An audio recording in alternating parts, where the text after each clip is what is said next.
guys, and welcome back to another amazing episode of the BnG podcast, episode 65. Just giving you guys a slight recap. So to give you guys a timestamp as I do for every episode, today is Sunday, September 19th, and it's about 11 o'clock p.m., and I need a couple of hours. I need a couple of hours to cool down because the Washington Commanders fall or get bullied by the Detroit Lions in Detroit as they fall 27-36. And get bullied. I meant every word of that. So we're going to call this episode Mowed Down in Motown because that's exactly what the Detroit Lions did to our Commanders over the course of the 4 quarters in today's game. It was embarrassing. And I don't mean to parse my words. I don't mean for this to be hyperbole. I'm not trying to be one for the flair of the dramatics or anything like that. But the first half of football that we played today was arguably one of the worst first halves that I've seen in my fanhood as a Washington football team member, a Washington Commander, a Washington Redskin, whatever name you want to call it. Whatever name you want to call it. To be falling 22-0 to the Detroit Lions at halftime is unacceptable. Unacceptable. I don't care how much better of a team you think it is. And like I said, we were bullied. The theme of this game was that Detroit was just whipping our ass in every phase of the game, physically manhandling us. I mean, if you look at the stats, Detroit runs for 191 yards with 3 of their starters out on the offensive unit. Now, I know that Chase Young isn't playing, but this is still a defensive line that invested 5 first-round picks in guys, and these guys aren't showing up to play. These guys just simply aren't showing up to play.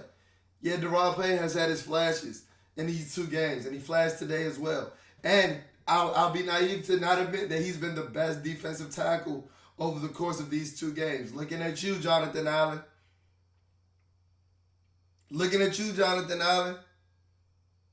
You come with a lot of talk. I used to talk about that a lot before last season, but you backed it up. Hopefully I'm not going back to the pre-2021 Jonathan Allen.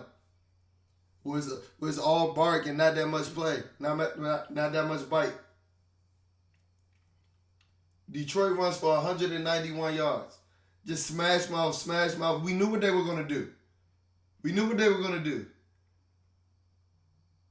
And I know that we usually start all recaps with the offensive performance, but I got to get to Jack Del Rio's defense.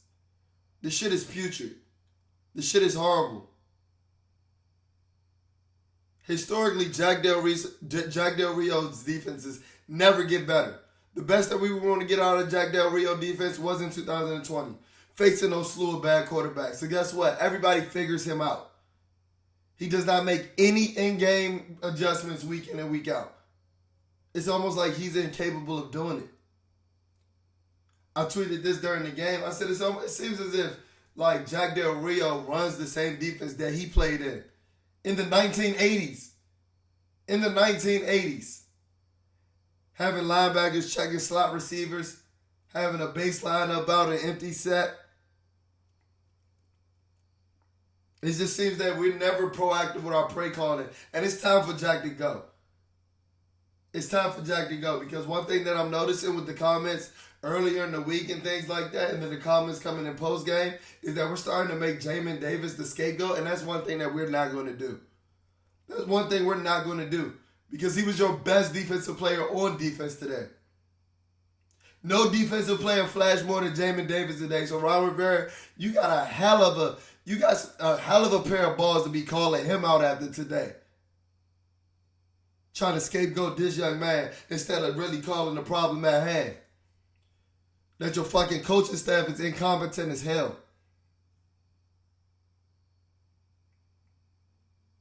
There's a reason why you had to fire your defensive line coach in the middle of training camp. And it's just a domino effect that goes on with that.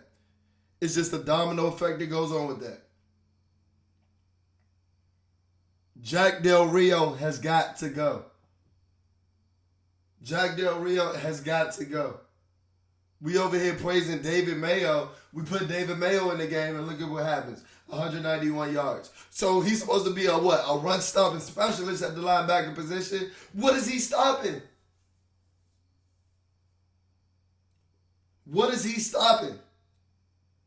Not to the tune of 191 yards from Detroit. Jared Goff just having as much time as he wanted in the pocket. Carson Wentz over there getting smacked around. You look on the other side, Jared Goff just standing tall in the pocket, just doing whatever he wants to do. Just doing whatever he wants to do. Montez Sweat out that hole as quiet as a church mouse. As quiet as a church mouse on any given Sunday. Montez Sweat is the epitome of built like Tarzan, plays like Jane. I told y'all in the preseason he's the king of almost there. Well, he didn't even almost get there today. This defense is cooked. This defense is cooked in all shapes and forms, from the coaching staff to the players. And newsflash, Chase Young isn't fixing his defense. Chase Young isn't fixing his defense when he returns. There is no fixing his defense. This is the defense that everybody told you over the course of the offseason. We needed linebacker help. We needed linebacker help. Coach Rivera from the horse's mouth. We needed linebacker help. Well, guess what?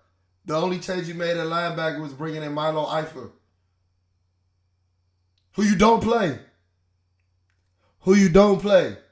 You waited for John Boston to get cut from another team to bring him in for you not to play him as well. Why isn't he in at least over David Mayo? This is the same scheme with the same coaching staff that it was in 2020, that he played in 2020 and 2021. It's just the process of things, the logistics of things that baffles me with this organization from time to time. Like, at the latest, you knew that by the second week of training camp, Chase Young was going to be out the first 4 weeks of the season. Why don't you go and try to get yourself another pass rusher? Because at this rate, with plays like built like Tarzan, plays like James Montez Sweat, and then the cast-off Shaka Tony, James Smith-Williams, and Casey Tuhill, we arguably have the worst defensive end room in the NFL. And I am not joking.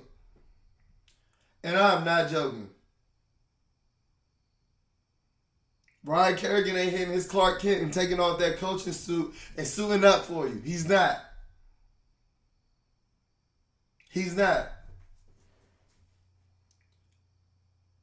And like it's 1-1. It's 1-1. I don't want to make it seem like it's more dire than it really is. But, guys, it's football. And the thing that bothered me about today is that we got out physical by the Detroit Lions. The Detroit Lions. Vegas was telling you to play the Detroit Lions. You know why? Because they was watching those hard knock practices when those guys was getting smacked in the mouth, hitting each other. I was at training camp at Ashburn 6 days. I can tell you I saw one padded practice where the only tackling they did was in goal line. I promise you I'm not lying.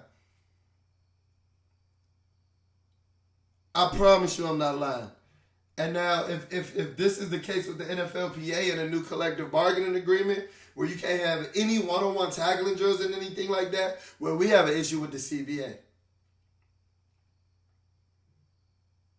Because we don't tackle, we don't fight off blocks, we don't play with any physicality in either trenches. Because the offensive line, I'm about to get on your ass next.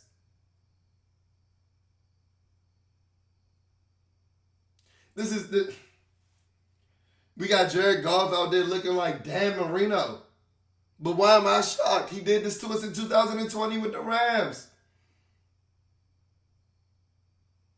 Scratch that. We got Jared Goff looking like prime Joe Montana, and we got Amon-Ra St. Brown looking like Jerry Rice. Amon-Ra St. Brown was slutting us out today. Any which way. A catch over the middle. A catch on the outside. A touchdown catch on the outside. A reverse. A run. You get a big play. Like, it's ridiculous. And I've told you guys time and time before. don't ever assume that you've seen it all in football until you watch a Washington Commander, Redskin, whatever name you want to call it, game. Because in all my years of watching football, I've never seen a guy catch a football, fall on his ass, get up, cut back the entire field, and still score a touchdown. I've never seen that in all my years of watching NFL football. And I promise you, we've been watching for years. This man had the time to get up off of his ass after bobbling the ball. Get up, cut back. So that tells you that the pursuit is horrible. Where's all my backside guys chasing down the ball, attacking the ball? Not there. Giving up on the play.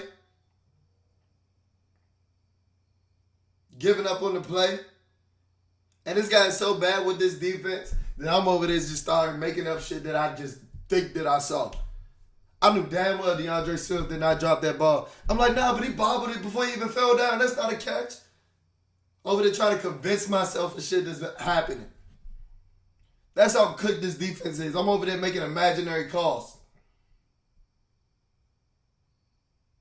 This man caught the ball, got up, cut back the entire field, and still scored a touchdown. Where's my pursuit? That shows you ain't ankle tackling. We got to go back to the fundamentals of Little League football. That shows you don't know how to take the proper angles. That shows you're giving up on the play. But why am I shocked? This is what the Washington franchise does. This is what they've been doing for years.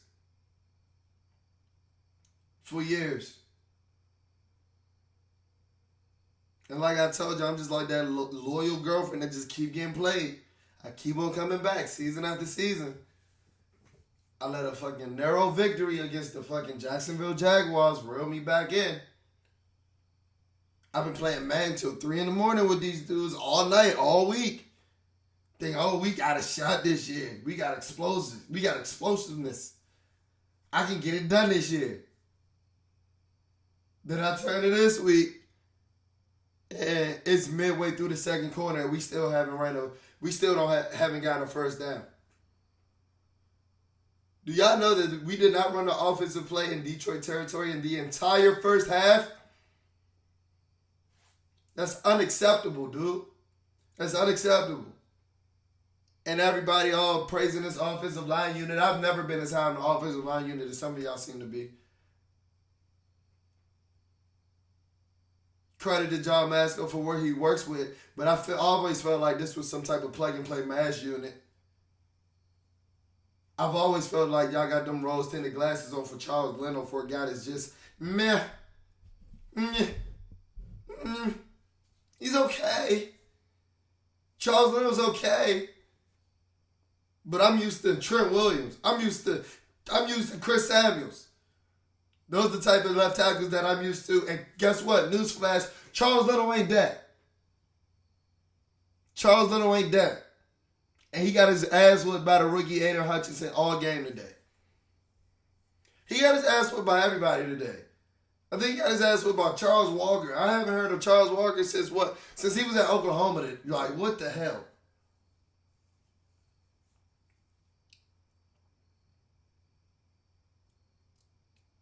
We out here getting our ass whipped by guys that couldn't even get scenes on Hard Knocks.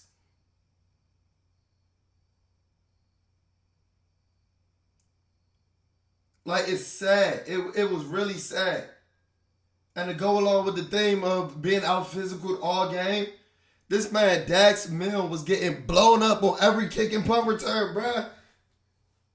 I was about to throw in the towel for him my damn self. Rocky style, throwing the damn towel. First of all, he's slow as hell. He's slow as molasses, bro. Stop taking the ball out the end zone if you're not about to get it past the 20-yard line, bro. Stop. Then you getting blasted at that. Low ass was going flying repeatedly today.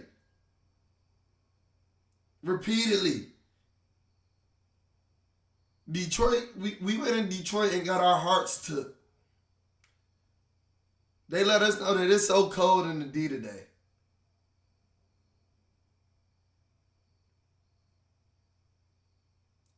They went in, put on their Cartier buffs, put on them a nice little fur jacket, and snatched our chain today. William Jackson III has the worst ball skills I've ever seen of any cornerback I've ever seen in my life, Little League included. Y'all told me I was talking about one play in the preseason when I told you that he gets so nervous when the ball's in the air. Go look at the touchdown pass. He's there. Make a play on the ball. He getting bodied by 5'9". Amon-Ra St. Brown getting big boy. Dude. But he's just following along in the line, in the long lineage of cornerbacks that signed a big deal with Washington that forget how to cover. A la Deion Sanders and Josh Norman. It just is what it is. And this shit is really unbelievable. We get spurred by the same things year in and year out, and nothing really changes. I don't want to hear about the culture, Ron. The good culture teams don't fall down 22-0 to the Detroit Lions. I'm talking about the Detroit Lions like they one of the NFL's elite. They look like it today. They look like it today. Now let's get to this offense, man. Like I told y'all, the offensive line was getting their ass whooped. And as I mentioned before, this is a logistic process issue to me. We went into the game not having a backup center. Now Chase Roulier leaves the game on crutches. Wes Schweitzer over here didn't play this week. You over here playing games with Trey Turner, who damn near, Trey Turner doesn't want to play football. I told y'all that during the preseason. He out there collecting a check. He did the same thing with Pittsburgh last year. Trey Turner is done with football. He doesn't give a fuck about football anymore. It's evident in his play. Look at some of these stretch zone blocks and things like that, or a play where he has to make out, a play where he has to be made in space. It's not being made by Trey Turner. You might as well say fuck it at that point. I don't have time for my starting guard to be working himself into shape week 2 of the NFL season because he don't know if he want to play football or not. I told y'all in training camp, man, be over there dressed big swaggy on the side field, not doing shit. He don't even be stretching. I told y'all that. He be out there like he walking on the beach. I swear to God, I told y'all that. Like, this shit is sad. Getting blown up all game. Sam Cosmi, get your big ass in shape. Soon as we went in a hurry out, we ran like 3 or 4 consecutive plays, then you just start getting your ass whipped around the edge. And it ain't all on you. Because Carson Wentz, get rid of the damn ball. That's one thing I talked about. One of the reasons why I wasn't so high on Carson when he came here. Because I always thought that we had a MASH offensive line unit that was playing above their talent level. And it was bound to come back to reality at some point. And boy, did we get a reality check today. But speaking of Carson Wentz,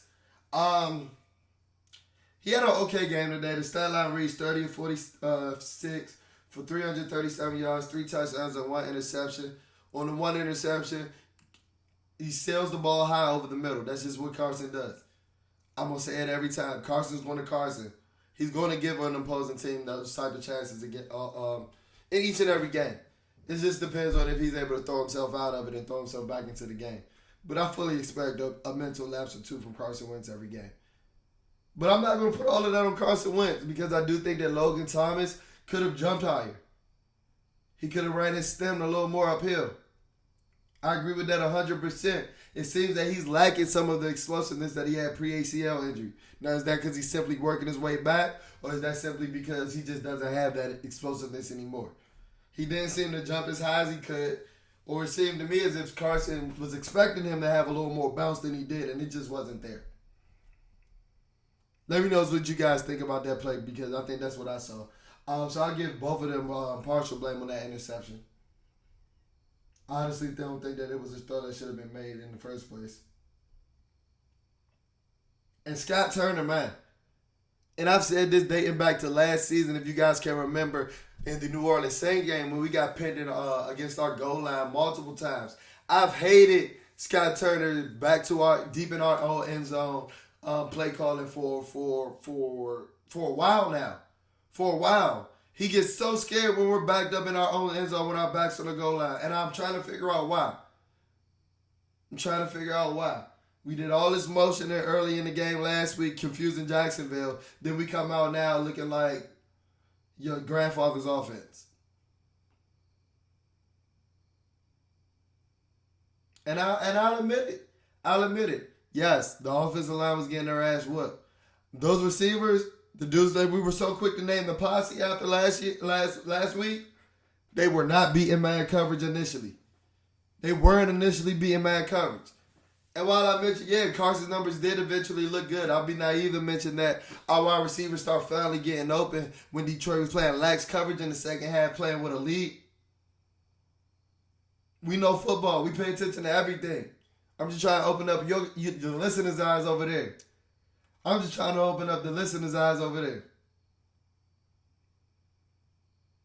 Our $24 million man was getting strapped by Jeff Okudah in the first half. I want you guys to notice this. Through two first halves this season, in two first halves against the Jacksonville Jaguars and the Detroit Lions, Terry McLaurin has one catch for 7 yards in the two first halves of the last two games. This is a man we paid $24 million. I told y'all last week he don't be getting that open on every route. I love Terry. Terry's amazing. Terry's the best we've had in a while. I'll say since Santana Moss. But I'm starting to see the reason why a lot of his peers didn't vote him into the top 100. To be one of the elites, you got to be able to beat man coverage over and over again.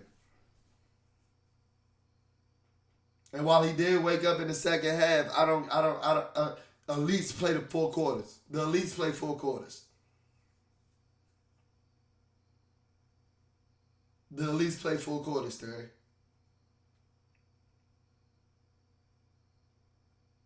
I like the creativeness that we're doing with Curtis Samuel.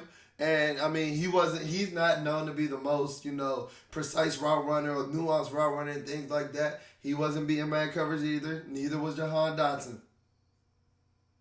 And like I said, guys, I know the offensive line wasn't giving us any time. But it wasn't like these guys were beating them quick either. They weren't.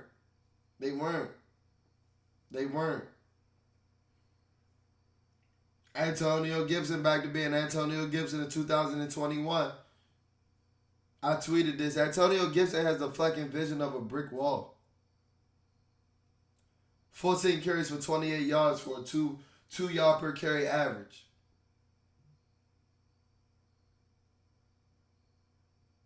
That's horrible.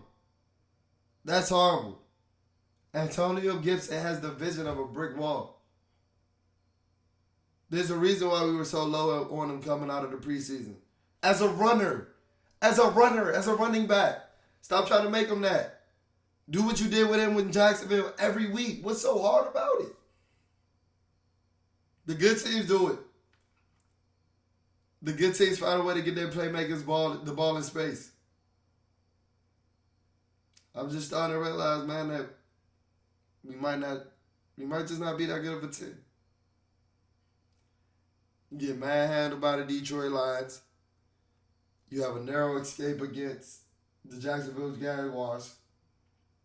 And guess what? Them big bad Philadelphia Eagles coming into town next week. So that's a wrap for me, man. I'm not going to keep you guys long. I'm going to give you guys about half of a regular pod because, Washington only played half of a game today. But hopefully you guys enjoyed this episode. Be tuned in. Be tapped into our page. Make sure you're following our social medias. Our Twitter handle is @BleedingBnG, BLEEDIN BNG. Only one G in our Twitter handle. Our Instagram handle is @BleedingBnG, BLEEDING BNG. daily posts, daily content posted on all of those social media pages. Be sure to follow us. If you like this episode, be sure to comment, be sure to like, be sure to subscribe. Let's finesse these YouTube's algorithms as well.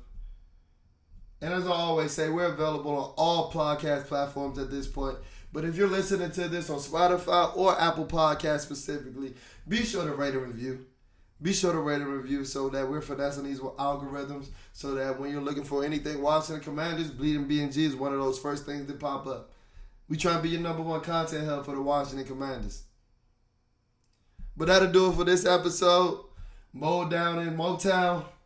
Hopefully we can regroup because it's the Carson Wentz revenge game next week. So be sure to be tapped into the page. I'm going to have an Eagles preview this week.